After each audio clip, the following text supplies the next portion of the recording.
कि मनुष्य को जन्म लेने के लिए 84 लाख बार अलग अलग योनियों में जन्म लेना पड़ता है।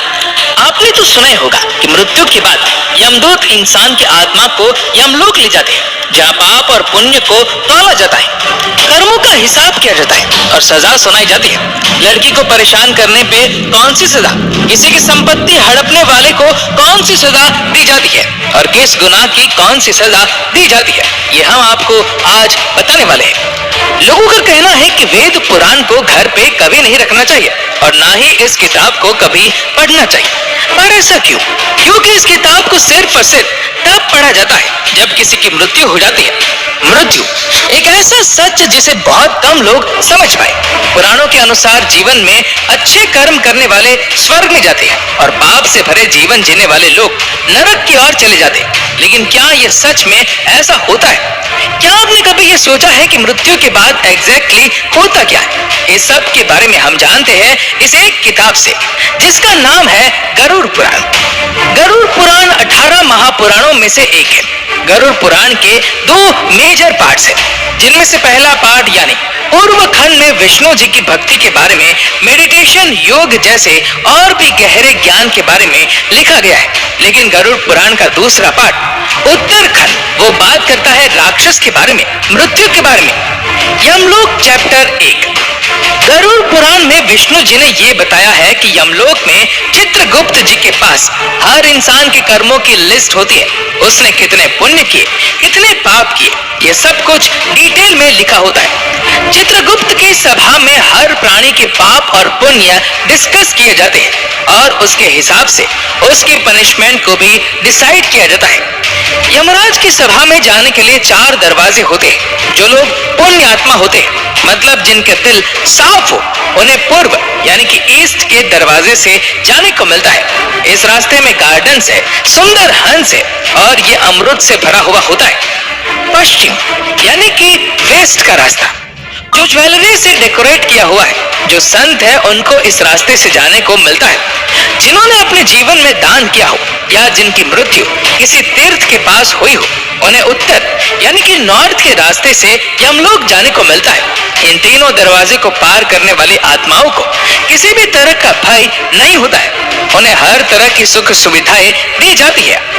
यमलोक में उनकी मुलाकात धर्मराज से होती है, जो उनके आगे के सफर पर उन्हें ले जाती है। और जिन लोगों ने पाप किए हो, दूसरों को दुख पहुंचाए हो, उन लोगों को दक्षिण के द्वार से उसे यमलोक पहुंचाया जाता है और इस द्वार की दूसरी तरफ उनके बुरे कर्मों का फल उनका इंतजार करता है, क्योंकि वहां उनकी मुलाकात होती है धर्मराज के भयंकर अवतार यमराज से, जो उन्हें उनके पापों की सजा देता है। Punishment chapter 2। गरुड़ पुराण में अलग अलग पापों और दुष्कर्मों के लिए 28 अलग अलग भयानक और दर्दनाक पनिशमेंट बताई गई है। हर बुरे कर्म के लिए एक सजा है। इनमें से 4 ऐसी भयानक सजाएं जिनके बारे में सुनकर आपका दिल दहक जाएगा। भयानक चाबुक मार। जो लोग दूसरों की संपत्ति चुराते हैं, यम के सेवक उन्हें रस्सी से बांधकर तमीस राम नाम के नरक में भेज देते हैं। उस नरक में उनको चाबुक से लगातार मारा जाता है। उनके बदन को इतना छील दिया जाता है कि उसमें से खून बहने लगे और वह इंसान बेहोश हो जाए। जब उसे होश आता है तो ये सारा प्रोसेस रिपीट किया जाता है तब तक जब तक उसके सारे पापों की सजा खत्म नहीं हो जाती। दूसरी सजा रोरावम यानी सांपों से डसवाना। जिन लोगों ने दूसरों के साथ किसी भी तरह का छल कपट किया है, उन्हें रोरावम नरक में भेजा जाता है।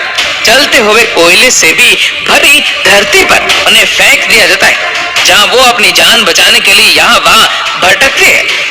उनके पैर छिलकर फट जाते हैं, जिसके बाद सैकड़ों जीव जैसे सांप, मच्छर, बिच्छू, कौवे उनके बदन को नोच नोच कर खा लेते हैं। उनका शरीर दोबारा जुड़ता है और पूरी सजा फिर से दोहराई जाती है। नर्क लोक की तीसरी सजा कुंभीपाकम यानी तेल में पकाया जाना। जो लोग दूसरे लोगों को अपने फायदे या मजे के लिए नुकसान पहुंचाते हैं, उन्हें कुंभीपाकम नर्क में भेजा जाता है, जहां एक बड़े से बर्तन में उबलते हुए तेल में उन्हें जलाया जाता है। चौथी भयानक सजा, तप्ता मूर्ति यानी जलाया जाना। जो लोग नाजायज रिश्ते बनाते हैं, अननेचुरल सेक्सुअल एक्टिविटीज करते हैं, उन्हें इस नर्क में जलाया जाता है। तपते हुए अंगारों से दहकती हुई जमीन पर उन्हें बांधकर फेंक दिया जाता है, जहां उनका बदन धीरे धीरे आग में पिघल जाता है। मृत्यु चैप्टर 3। एक व्यक्ति की मृत्यु तय होने के बाद जिस वक्त उसके शरीर से उसकी आत्मा निकलती है, उसके सेंसेस काम करना बंद हो जाते हैं। उसे लोक परलोक सभी एक साथ दिखाई देने लगते हैं। जब प्राण निकल जाते हैं तो एक मनुष्य को इतना दर्द होता है जैसे उसे 40,000 बिच्छुओं ने एक साथ डंक मारा हो।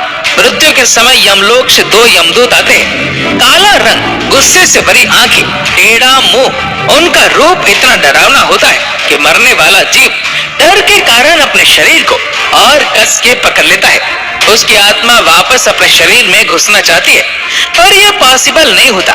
यमदूत ने उस आत्मा को कसकर रस्सियों से जकड़ा होता है। बहुत कोशिश के बाद वो जीव तड़प कर रोने लगता है।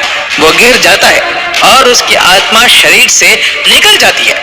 यमदूत तुरंत उसकी आत्मा को बांध कर ले जाता है और यहीं से शुरू होता है ये यमलोक का सफर, जहाँ पाप और पुण्य को तौला जाता है, कर्मों का हिसाब किया जाता है और सजा सुनाई जाती है। मृत्यु के बाद यमदूत इंसान की आत्मा को यमलोक ले जाते हैं।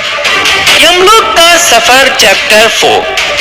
माना जाता है कि जिस इंसान ने अपनी जिंदगी में अच्छे कर्म किए हो, पुण्य, दान, सेवा की हो, उसके लिए यह सफर बहुत ही ज्यादा आसान और आरामदायक होता है। उसे एक रथ में बिठा कर ले जाया जाता है। लेकिन जिसने अपनी जिंदगी में अच्छे कर्म नहीं किए होते हैं, उनके लिए सफर का हर क्षण दर्द और पीड़ा से भरा होता है, क्योंकि यमदूत उस जीव की आत्मा को रस्सी से बांधते हैं और घसीटते हुए ले जाते हैं। उसे कहीं पर भी आराम करने का मौका नहीं मिलता। इस पूरे रास्ते में 16 स्टेशन क्रॉस करने होते हैं। रास्ते में कहीं बर्फीली हवाएं तो कहीं आग की बारिश होती है। कहीं उसे घने जंगल में जानवरों का सामना करना पड़ता है तो कहीं लीच से भरे कीचड़ में गिरना पड़ता है। आत्मा रोने लगती है, लेकिन यमदूत बिल्कुल भी दया नहीं दिखाते। इसके बाद आत्मा को कोड़े मारकर अपने पूरे जीवन में किए हुए सारे पापों को याद कराया जाता है। इस तरह पृथ्वी लोक से यमलोक का सफर बहुत ही ज्यादा पेनफुल होता है, बहुत ही ज्यादा टॉर्चर से भरा होता है। कर्मा चैप्टर 5। इन सारी सजाओं के पीछे का कारण होता है कर्मों की सफाई करना, इंसान को उसके पिछले कर्मों से मुक्त करना और उस आत्मा को शुद्ध करना। जिस इंसान ने जितने पाप किए हैं उसे उतनी सजा मिलती है, और जिसने जितने पुण्य किए उसे उतना सुख। लेकिन दोनों का ही पर्पस होता है आत्मा के कर्मों को बैलेंस करना, क्योंकि ऐसा हो जाने के बाद आत्मा अपने सारे बॉडी अटैचमेंट से अलग हो जाती है और उसके पुनर्जन्म का प्रोसेस शुरू हो जाता है। गरुड़ पुराण में भगवान विष्णु कहते हैं, जिस तरह इंसान कपड़े बदलता है उसी तरह आत्मा भी शरीर बदलती है। लेकिन एक मानव शरीर मिलना बहुत ही भाग्य और कष्ट की बात है। गरुड़ पुराण के चैप्टर 4 में विष्णु जी गरुड़ देव को बताते हैं, एक जीव को 84 लाख बार अलग अलग योनियों में जन्म लेना पड़ता है। उसके बाद मनुष्य योनि में जन्म मिलता है। एक जीव को उसके कर्मों के आधार पर, उसके पाप और पुण्य के आधार पर अगला जीवन मिलता है। वो कभी कोई कीड़ा बनता है, कभी कोई पशु या पक्षी, या फिर कोई पेड़ बन जाता है। ऐसे ही 84 लाख बार अलग अलग रूप में जन्म लेने के बाद जब उसके पाप और पुण्य बराबर हो जाते हैं, तब मनुष्य जीवन की प्राप्ति होती है। गरुड़ पुराण डिटेल में डेथ की बात करती है, पर साथ ही ये हमें कई सारे लाइफ लाइसेंस भी सिखाती है। ये हमें बताती है कि हमें मनुष्य जीवन बहुत मुश्किल से प्राप्त होता है। इस जीवन को किस तरह जीना है, ये चॉइस हम सबकी है।